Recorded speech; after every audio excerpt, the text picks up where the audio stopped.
You know, when a company goes public, right? You see the big headlines, the crazy multi-million-dollar figures, and that iconic ringing of the opening bell. It looks like this massive, high-stakes deal. But what you don't see is the person behind the curtain, the one whose job isn't just about making the deal happen, but about protecting the entire market. That person is the merchant banker, and their real job is being the market's gatekeeper. So let's open up their playbook. First, we're going to see how they act as the market's gatekeeper. Then we'll get into how they manage the public message, a huge deal. We'll also look at what happens after the deal closes, because the job is far from over. Then we dive into the most critical part, the due diligence mandate. And finally, we'll put it all together to see why this gatekeeper role is the absolute bedrock of a trustworthy market. Okay, so let's start with the big picture here, the market's gatekeeper. This is all about understanding a role that goes so far beyond just the money and the transaction itself. And that brings us to the big question, right? An IPO can raise a ton of cash, for sure. But if that was the only thing that mattered, the whole process would be way simpler.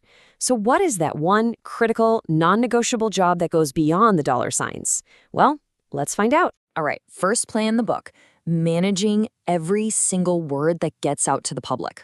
You know how it is. In the lead up to an IPO, excitement can turn into crazy hype, like overnight. The merchant banker's job is to slam the brakes on that, making sure every communication is strictly factual, totally controlled, and has zero speculation.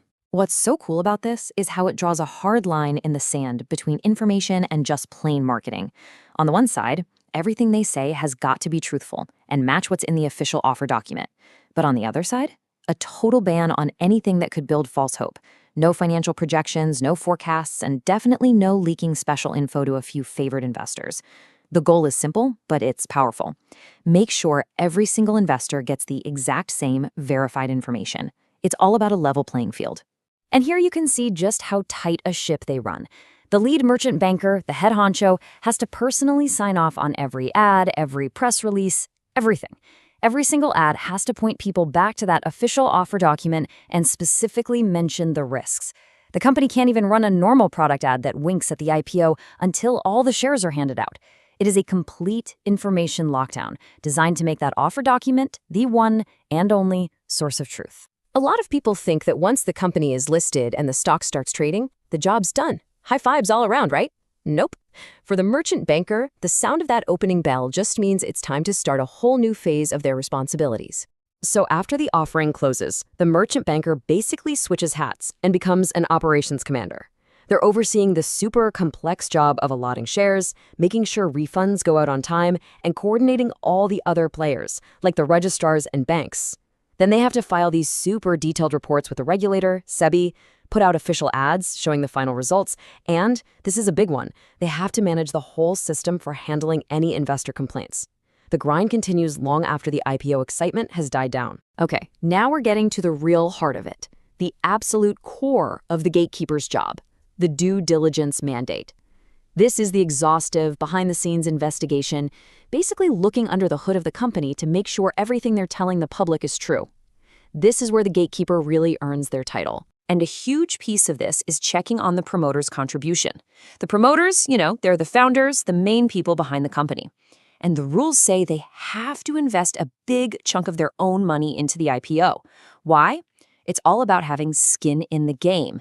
It shows the market that the people who know the company inside and out are willing to risk their own cash right alongside everyone else. And that commitment isn't just some nice idea. They put a number on it. And that number is 20%. The promoters usually have to contribute at least 20% of what the company will be worth right after the IPO. This isn't a suggestion, it's a hard and fast rule that the merchant banker has to verify. It's the ultimate proof that their interests are aligned with new investors. The next piece of the puzzle is the lock-in period. This rule literally stops the promoters and other early investors from cashing out their shares the minute the company lists. It forces them to stay invested, which makes sure their long-term goals are the same as the new public shareholders. It's about preventing a quick cash grab and signaling that they believe in the company's future. And as you can see here, the rules are really specific. Those shares from the promoter's minimum contribution, they're locked up for 18 months or even 3 full years that the IPO money is being used for big projects. Any other shares they own or shares held by other early birds are locked up for 6 months. This whole system is designed to create stability in the market right after an IPO and prevent a flood of insider selling. And it goes way beyond just those two things. The due diligence process is massive. The merchant banker has to dig into the entire promoter group and all their related companies. They have to review every single lawsuit, make sure all the financial numbers are fresh, not a day over 6 months old, and confirm every legal approval and major contract is legit and described accurately. They're turning over every single rock to make sure there are no surprises. So, we've talked about controlling the message, managing the aftermath, and doing that incredibly deep dive with due diligence. What does it all add up to? Let's talk about why this gatekeeper role is so fundamental to everything. It all boils down to one single, incredibly powerful word: trust. Every rule, every check, every single responsibility we've discussed is designed to build and protect trust. Investors have to trust that the information they're getting is fair, accurate, and complete. Without that trust, the whole system just breaks down. And look, this isn't just a nice idea or some business school philosophy. It's the law. This quote from this SEBI regulations gets right to the heart of it. It says, the lead manager shall, not should, but shall, exercise due diligence and satisfy themselves about the truthfulness of everything in that document. The buck stops with them, period.